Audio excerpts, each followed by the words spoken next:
आरेखन उपकरणों, जिसका इंग्लिश होता है ड्राइंग इंस्ट्रूमेंट, का उपयोग निम्न में से किसमें किया जाता है। ठीक है, तो हम ऑप्शन है आपके सामने, गणित में, वास्तुकला में, संरक्षण में, या इन सभी में। तो आप देखकर बता सकते हैं कि इनमें से कौन सा ऑप्शन सही होगा। तो इसका ऑप्शन जो है वो होगा उपरोक्त सभी में, क्योंकि आरेखन उपकरण जो ड्राइंग इंस्ट्रूमेंट है उसका उपयोग इन सभी में होता है। हम गणित में भी यूज करते हैं, वास्तुकला में भी यूज करते हैं, और सर्वेक्षण के कार्यों में भी यूज करते हैं। ठीक है, तो अब बात आती है कि आरेखन जो उपकरण है ये कौन कौन से उपकरण है। ठीक है, तो इसको हम जान लेते हैं, क्योंकि सबसे बड़ी चीज है आरेखन उपकरण का प्रयोग तो हम कर रहे हैं, लेकिन किसमें है, कौन सा उपकरण है, इसको जान लेते हैं। तो आरेखन उपकरण को हम देख लेते हैं।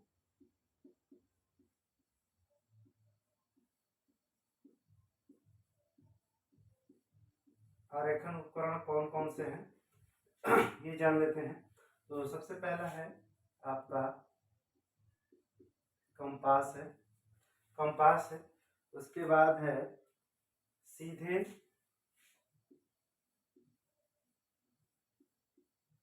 सीधे एवं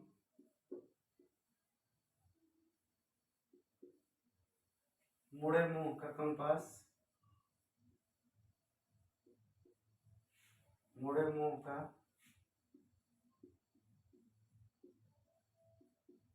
कंपास।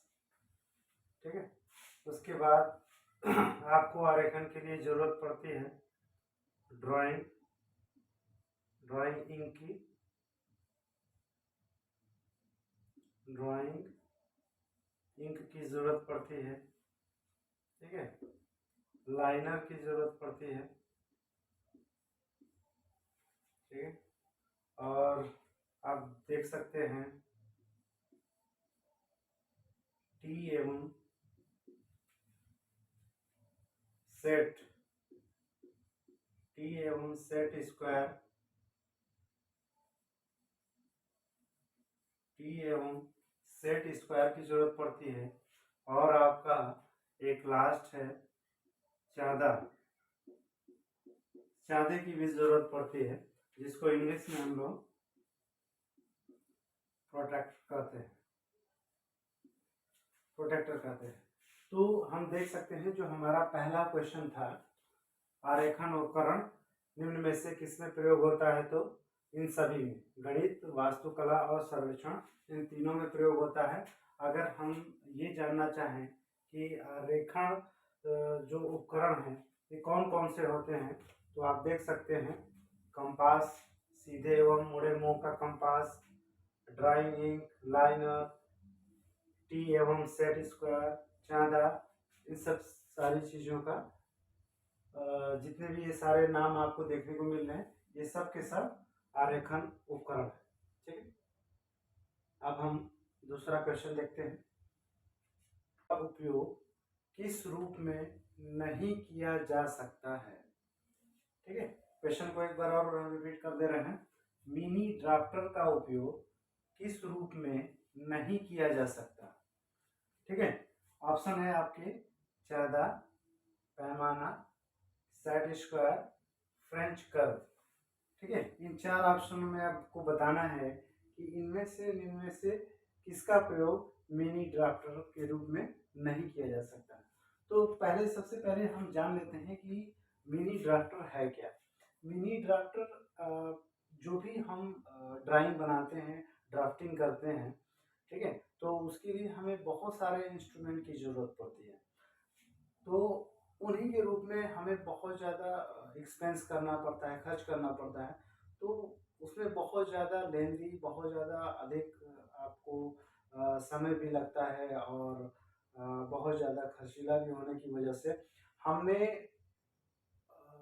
देखा कि यहाँ पे जो मिनी ड्राफ्टर दिया हुआ है, यहाँ पे वैज्ञानिकों ने निजात किया, उसको बनाया, एक छोटा सा लघु रूप बनाया जाए कि उसको हमें कम एक्सपेंस में अच्छी खासी ड्राफ्टिंग किया जा सके।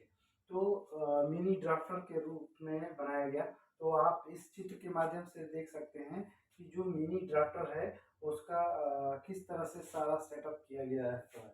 ठीक है, तो आप देख सकते हो कि जो मिनी ड्राफ्टर है कोई भी ड्राफ्टिंग करने के लिए, तो उसका सेटअप कैसे तैयार किया जाता है। ठीक है, तो इसको हिसाब से आप लोग देख सकते हैं, जैसे ये आप देख सकते हैं कि ये गोला सा है। ठीक है, ये आपका एक चक्की नुमा होता है। ठीक है, ये 0 डिग्री से 360 डिग्री तक ये पूरी तरीके से रोटेट किया जा सकता है इस चक्की के द्वारा। ठीक है, आप देख सकते हैं ये जो टी स्क्वायर लगा हुआ है यहाँ पे। ठीक है, तो इस तरह से ये देखिए, ये आपका ये सब ब्लेड है वगैरह। ठीक है, तो मिनी आप ड्राफ्टर देख सकते हैं कि किस तरह से सेटअप तैयार है। ठीक है, तो इस तरह से आप देख कर बता सकते हैं कि इनमें से कौन सा ऑप्शन सही होगा। ठीक है, तो निम्न में से जो है मिनी ड्राफ्टर के रूप में ज़्यादा प्रयोग किया ही जाता है, पैमाना भी प्रयोग किया जाता है, सेट स्क्वायर भी प्रयोग किया जाता है। अब आपका बचा फ्रेंच कर्व। फ्रेंच कर्व प्रयोग नहीं किया जा सकता। ठीक है, तो आपका दूसरे का सही आंसर है, उत्तर है फ्रेंच कर्व। ठीक है, अब हम चल दिया है एसआई विशिष्टता के अनुसार 4 विभिन्न प्रकार के रेखाचित्र पट यानी कि ड्राइंग बोर्ड उपलब्ध होते हैं। रेखाचित्र पट यानी कि ड्राइंग बोर्ड का कौन सा आकार D2 के अनुसार या D2 के द्वारा निर्देशित किया जाता है। ठीक है, तो हम देख सकते हैं कि आपके सामने 4 विकल्प दिए गए हैं। हम पहले ये जान लेते हैं कि जो हमारा ड्राइंग बोर्ड है, ठीक है, ये रेखाचित्र पट है, ड्राइंग बोर्ड है, वो किस तरह का दिखता है। तो आपके सामने देख रहे हैं ये जो ड्राइंग बोर्ड बना हुआ है, आप देख सकते हो कि ड्राइंग बोर्ड किस तरीके से बना हुआ है। ठीक है, तो इसकी जो निर्धारित की गई है, जो D2 का एक मानक तैयार किया गया है, वो किस तरह का होता है। तो पहले आप इस ड्राइंग बोर्ड को देख लीजिए। ठीक है, जैसे ये आप देख सकते हो इस तरह के ये छोटे छोटे जो लगे हुए हैं, ये आपका स्क्रू है। ठीक है, ये जो पट्टी एक लगी हुई है, इसे हम लोग बैटन बोलते हैं। ठीक है, और ये जो आपका ये दिखाया गया है खाने जैसा दिख रहा होगा आपके सामने। ठीक है, इसको हम लोग स्ट्रिप्स कहते हैं।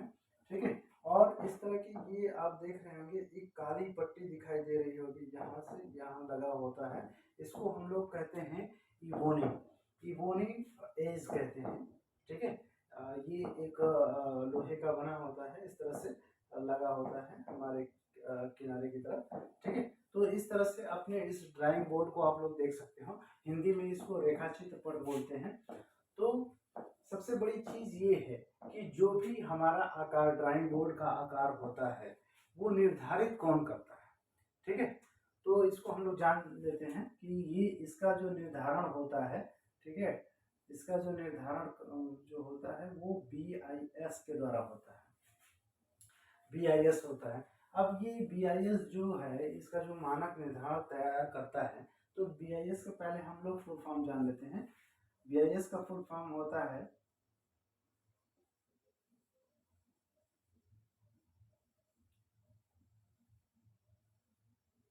Bureau of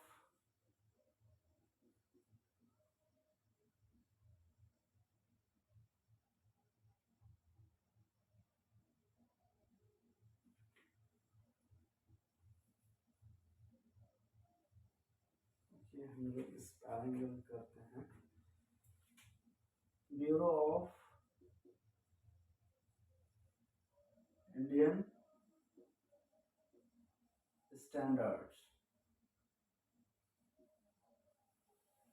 bureau of Indian standard, जिसका हिंदी अनुवाद होता है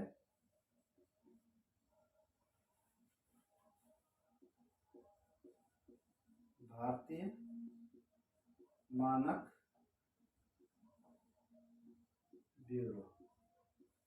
ठीक है, तो BIS एक ऐसी संस्था है जो ये निर्धारण करती है कि हमारा जो ड्राइंग बोर्ड है उसका आकार किस तरीके से होना चाहिए, उसके आकार की साइज कितने तक होनी चाहिए। ठीक है, तो हमारा जो भारत मानक ब्यूरो है, भारतीय मानक ब्यूरो है, ये निर्धारण करता है। तो हम जान लेते हैं कि ये जो ड्राइंग बोर्ड आपका बना हुआ है, ठीक है, आप अगर आप लोग को पहचानना है कि किसी भी ड्राइंग बोर्ड में या किसी भी जगह पे या किसी भी चीज़ में बीआईएस का हॉलमार्क लगा है कि नहीं है, वो स्टैंडर्ड है, पूरी तरीके से प्रमाणित है कि नहीं है, तो इसके लिए आप लोग देखोगे कि इस तरह का आप लोग के पास ऐसे सिंबल बना होगा, इस तरह का ऐसे सिंबल बना होगा, ये इस तरह का सिंबल बना होगा। आप लोग देखेंगे कि ये पूरी तरीके से ये ब्लू कलर का, ये पूरा ब्लू कलर का रहेगा ऐसे, और यहीं पे एक रेड कलर की, ये रेड कलर की एक हॉलमार्क, इस तरह से हॉलमार्क, ये बीआईएस का, ठीक है, बीआईएस का हॉलमार्क लगा होता है। ठीक है, तो हम इस तरह से समझ सकते हैं कि ये जो मानक हमारा तैयार होता है वो पूरी तरीके से प्रमाणित है कि नहीं है। ठीक है, तो हम अपने क्वेश्चन पे आते हैं। दिया है कि जो ड्राइंग बोर्ड है उसका D2 का निर्धारण कितने तक होता है। तो इसका जो सही ऑप्शन है वो है ऑप्शन बी, उसका होता है 1000 इंटू 700 इंटू 25 ये जो निर्धारण है ये D2 का है। अब बात आती है कि जो बीआईएस जो निर्धारण करता है, प्रमाणित करता है बीआईएस, वो कितने पदों में डिवाइडेड करता है। तो वो 4 पदों में डिवाइडेड करता है।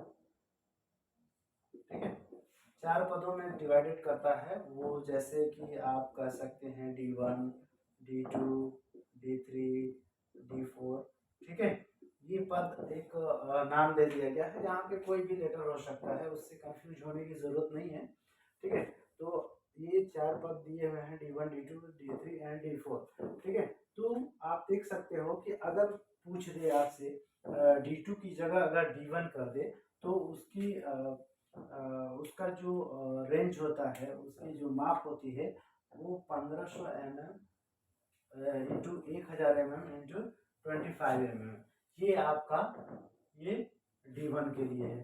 तो D2 के लिए तो आप जान ही चुके हैं। उसी तरीके से 700 500 एंड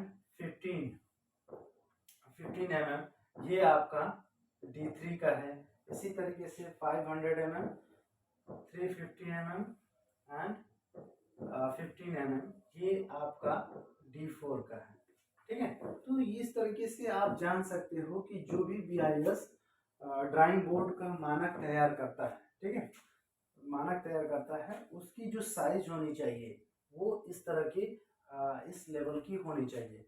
ठीक है, तो तीसरे का option B is the correct answer. ठीक है, तो अब हम गतिविधियों के रूप में इंजीनियरिंग ड्राइंग, ठीक है, किस किस रूप में उत्पत्ति करता है। ठीक है, पहले क्वेश्चन को समझ लेते हैं कि गतिविधियों के रूप में मतलब जो भी आप काम कर रहे हैं, जो भी करने की सोच रहे हैं, ठीक है, तो आप जो भी ड्राइंग या जो भी ड्राफ्टिंग तैयार कर रहे हैं, ठीक है, तो वो किस रूप में, मतलब क्या बन के उभर रहा है, क्या बन के आपके सामने आ रहा है, वही आपको बताना है कि जो भी आप ड्राइंग करने जा रहे हैं, ड्राइंग बना रहे हैं, तो वो क्या आपको बनने के बाद क्या आपके सामने वो चीज़ प्रस्तुत हो रहा है। ठीक है, तो उसी को बताना है। अभिलेख बनता है, ठीक है, या प्रकार की उत्पत्ति होती है, या उत्पाद की उत्पत्ति होती है, या इनमें से कोई नहीं। तो जाहिर सी बात है आपके सामने इनमें से कोई वर्ड तो होगा ही नहीं। ठीक है, कोई उत्पाद बनेगा ही नहीं। ठीक है, या किसी भी प्रकार से, या कोई ऐसा चीज तो ऐसा तो नहीं ना है कि ऐसे ऐसे आप लोग खींच दिए तो कोई प्रकार बन जाता है, ऐसा तो है नहीं। ठीक है, तो ये हमारा तो कोई ड्राइंग बना नहीं, तो इस प्रकार से प्रकार भी नहीं होगा। अब बचा अभिलेख, तो यही आपका सही उत्तर होगा। ठीक है, यानी कि जब कभी भी कोई भी इंजीनियरिंग ड्राइंग यानी कि कोई भी ड्राफ्टिंग का काम करता है, जो भी कोई ड्राइंग खींचने का काम करता है, जैसे आप ही देख लीजिए, अगर आपको किसी मकान का कुछ भी ड्रा करना हो, यानी कि आप ऐसे इस तरह से आप ड्रा करेंगे स्केल लेके, इस तरह से आप पूरी पूरी ड्राफ्टिंग बनाएंगे इस तरह से, ठीक है। तो ये जो भी आप ड्राइंग कर रहे हैं, ठीक है, जो भी स्केल वगैरह जितने भी इंस्ट्रूमेंट हैं, जितने भी औजार हैं, ठीक है, ड्राइंग के उन सारी चीज़ों का प्रयोग करके जो भी आप ड्रा कर रहे हैं, ठीक है, तो ये एक तरह से आपका ड्राफ्टिंग तैयार हो रहा है, यानी कि आपका एक अभिलेख तैयार हो रहा है, जिसके माध्यम से हम कह सकते हैं कि आपका आंसर जो है अभिलेख द राइट आंसर, ठीक है। चलते हैं पांचवें क्वेश्चन की तरफ। कह रहा है इंजीनियरिंग ड्राइंग में विचारों की अभिव्यक्ति, ठीक है, इंजीनियरिंग ड्राइंग में विचारों की अभिव्यक्ति किस रूप में ली जा सकती है, ठीक है। तो हम इसके कहने का मतलब ये है कि जब कभी भी आप लोग किसी को ड्राइंग बनाने के लिए कहेंगे, ठीक है, तो उसको किस तरीके से व्यक्त करके कहना चाहेंगे, ठीक है, उसी के बारे में ये पूछना चाह रहा है, जानना चाह रहा है कि जब भी कभी भी कोई भी व्यक्ति ड्राइंग करने की बात करता है तो किस तरीके से व्यक्त करेगा। तो आपके सामने ऑप्शन है मौखिक, लिखित, सांकेतिक और सभी। तो आप बता सकते हो देखकर। तो हम एक एक को समझने की कोशिश करते हैं। जैसे मौखिक की बात करते हैं तो मौखिक जैसे कि हम मुंह से कुछ भी बोल देते हैं कि जाओ एक मकान की ड्राइंग तैयार कर दो, ठीक है, तो ये हो गया मौखिक रूप से। अब अगर हम ये कहें कि लिखित तौर पे कह दें कि हमारी जो मकान का शेप होना चाहिए, जो ये इस तरीके से मान लीजिए एक है, ठीक है, एक हमारा एक आयताकार एक तरह से कह सकते हैं हमारी जमीन है, ठीक है, इस पे अगर हम कहें कि एक हमारे मकान का ड्राइंग बना के दीजिए, तो वो इस तरीके से निकाले कि हमारा फ्रंट जो है गेट से हो, उसके बगल में आपका रूम हो, वहाँ से एक गेस्ट रूम बना दे, बाकी ये बीच में बड़ा सा हॉल छोड़ दे, ठीक है, और ये बाकी सब रूम कर दे, ठीक है, इस तरीके से ये रूम कर दे, ये किचन बना दे, ठीक है। तो इस तरीके से अगर हम लिख के उसे एक डेमो की तरह ड्रा करके दे दें कि हमारी ये ज़मीन है, इस तरह से हमारा आप पूरी तरीके से ड्रा करके ड्राफ्टिंग करके हमें दे दीजिए, ठीक है। तो ये इस तरह से हुआ लिखित तौर पे। अब बात आती है सांकेतिक तौर पे। जब कभी भी कोई भी ड्राफ्टिंग करने वाला या कोई भी वर्कर कहीं दूरी पे है, बहुत ज़्यादा दूरी पे है, और वो आपकी आप बहुत ज़्यादा लाउडली या किसी दूसरे माध्यम से कहेंगे तब वहाँ तक अगर आवाज़ पहुँचने वाली हो, ठीक है, तब उस अवस्था में हम क्या करते हैं, संकेत के माध्यम से कह देते हैं कि अगर जैसे कोई ऊंचाई पे है, अगर पाइप जोड़ना हुआ, ठीक है, तो हम लोग कह देते हैं कि देखिए पाइप इस तरह से जोड़, ऐसे ऐसे जोड़ के एक रॉड ऐसे निकाल दो।